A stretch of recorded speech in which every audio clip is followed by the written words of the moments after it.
তার বিয়ে ঠিক হওয়ার খবর পেয়ে বৃহস্পতিবার কাকলির বাড়িতে গিয়ে গলা ও পেটে এলোপাথাড়ি ছুরিকাঘাত করে জাহিদুল। চিৎকার শুনে আহত তরুণীকে সদর হাসপাতালে নেয় পরিবার। এ সময় স্থানীয়দের পিটুনিতে আহত জাহিদুলকেও নেওয়া হয় হাসপাতালে। পরে দুজনের অবস্থা গুরুতর হলে ঢাকায় নেওয়া হয়। রোববার চিকিৎসাধীন অবস্থায় মেয়েটির মৃত্যু হয়।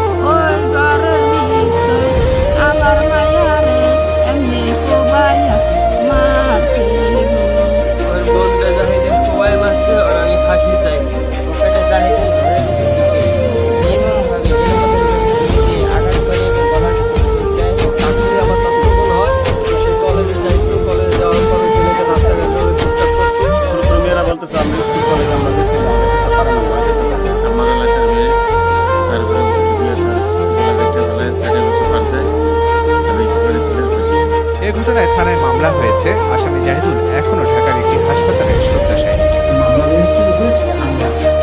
মামলার